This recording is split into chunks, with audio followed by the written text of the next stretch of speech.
In this video, I'm going to talk about how to set up the working environment for our Tableau project in order to create these charts. Basically, there are two steps. First, find the raw-swing data sets.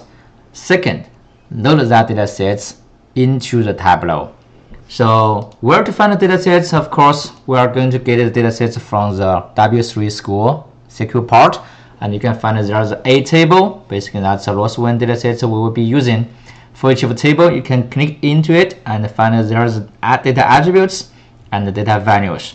So I have already copied all the tables and their values into an Excel file and organized into different tabs. So basically, the customer tab means customer tables.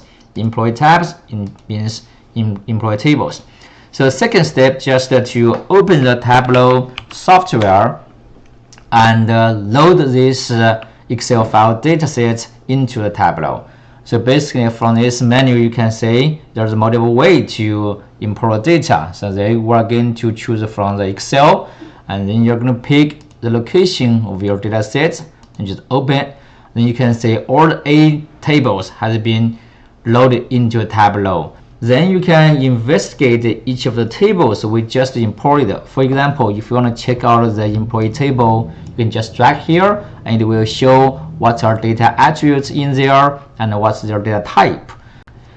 But I want to make sure you understand these tables are imported into Tableau individually. So we need to join them together before we can create some complex charts, because these charts may get data from multiple tables. As discussed in classroom, we start with the employee table.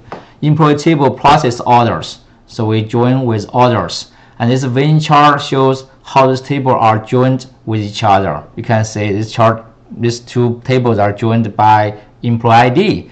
Tableau is smart enough to identify the commonly used data fields within the two tables. So that's why they pick the employee ID automatically. So here, this basically this number show how many rows after the join is done. Then orders, every order can be placed by each customer. So we're going to join with the customer, and every order will be shipped by a shipper.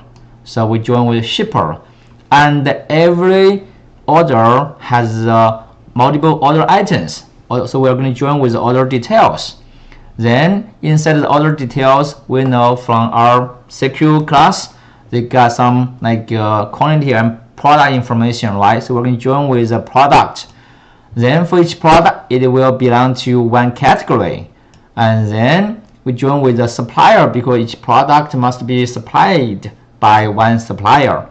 So we're going to join the supplier table as well. But before I do that, I want you to pay attention to how many rows we have so far. We have 518. Then after we join the supplier, you will notice that number becomes to 0. This tells us there must be something wrong with our last step, right? And you can do the investigation here. Supplier table has been joined with a customer table, which does not make sense, right? Supplier table should be joined with a product table, because one product is supplied by, it must be supplied by one supplier, right? So if you hover your mouse, you can see here actually the supplier table has been joined with customer table by address. As I said, Tableau is smart enough to identify the common data fields used within tables. So they made a mistake here. So basically, we need to change the join for the supplier table. Supplier table should be joined with their supplier ID from their supplier table side, and we just mentioned that we should join with the product table. Inside product table, we pick the supplier ID here. Then you can see actually we changed the join supplier table. Right now they join with the product table by supplier ID. So the number becomes back to the 518, right? So which is good.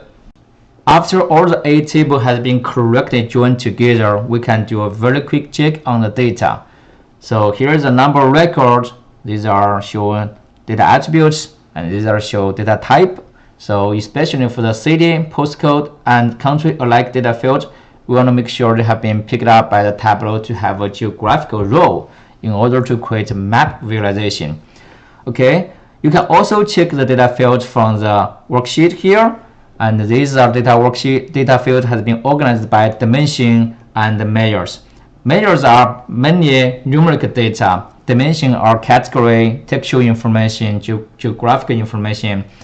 So far here, by default, this data attribute has been organized by table's name, which is good because it helps you to find the correct data field from the correct table to use. After that, we need to create two calculated data fields. The first one is employee's full name. The second one is sales. The reason we want to create the employee's full name because employee table has the employee's first name and last name in a separate column, but most often we want to employee's full name, right? So we want to create this one, employee full name, by connecting employee's first name and last name. We put the first name, we add a blank space between the first name and last name, and then we have done with this data field. So you can see we have created this one, and the second one is sales, because the sales is a very popular performance measure, but it is not directly available from the data tables. So we do the calculation. So we do the sales, and sales can be calculated by the quantity of the product and multiplied by the unit price. That's the sales. So I have done this one. That's basically sales will become a measure because it's numeric, and employee's full name will become a dimension because it's a textual. Once we are done with two calculated data fields, we are ready to create most of the charts required by our Tableau project.